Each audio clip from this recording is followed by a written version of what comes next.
Tak hanya papan skor, di atas lapangan pun MU mampu mengimbangi Barcelona meski main di Camp Nou.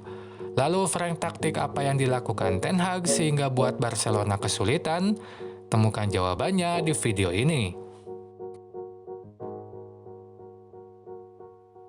Saat ditanya tentang Rashford, Sapi menjawab ia pemain berbahaya dan patut memperhatikannya lebih.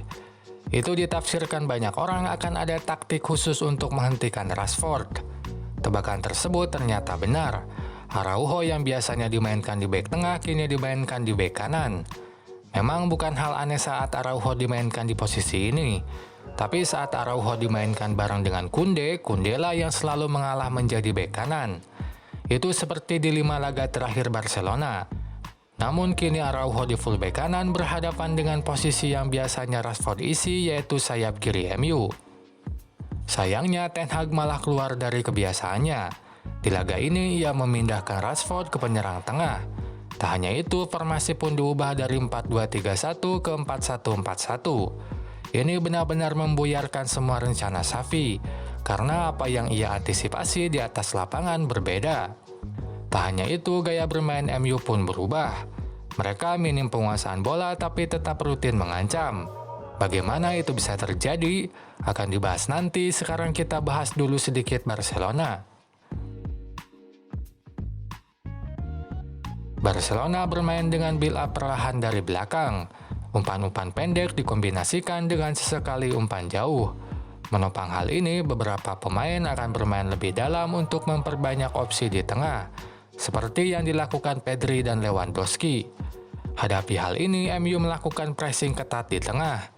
Mereka membatasi aliran bola dari gelandang Barcelona. Konsekuensinya, ruang di sisi lapangan jadi lebar.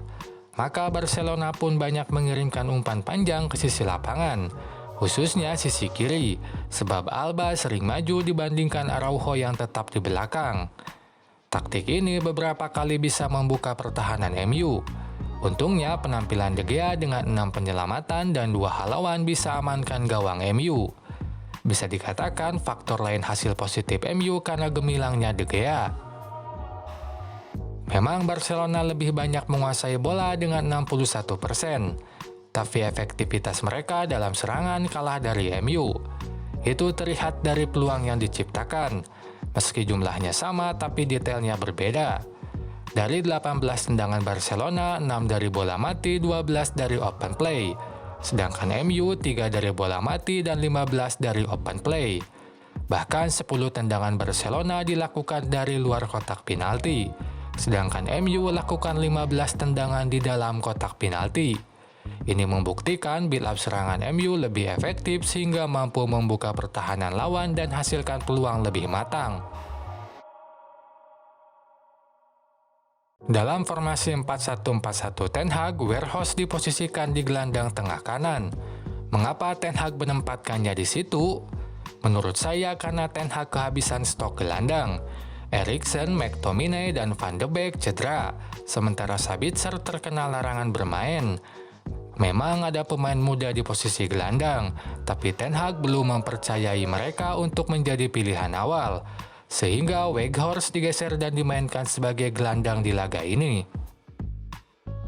Meski minim penguasaan bola, MU tetap berikan banyak ancaman, sebab build up mereka cepat dan andalkan umpan jauh.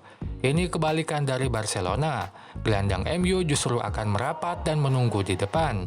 Hanya Casemiro yang disisakan di tengah, sisa gelandang termasuk Fred ikut maju.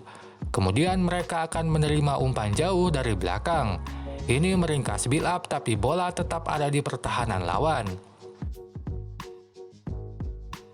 Merapatnya gelandang ke depan tampak juga di gol pertama MU. Di sini hanya Casemiro di belakang sementara Fred sejajar dengan pemain depan. Selain itu, ini juga yang mendasari mengapa Rashford dimainkan sebagai penyerang depan. Dengan kecepatan yang ia punya, ia bisa menerima umpan jauh yang diarahkan langsung ke pertahanan lawan. Tentu kalau Weghorst tidak akan bisa melakukan peran ini. Itu saja pembahasan di video kali ini. Sampai jumpa lagi di video yang lain.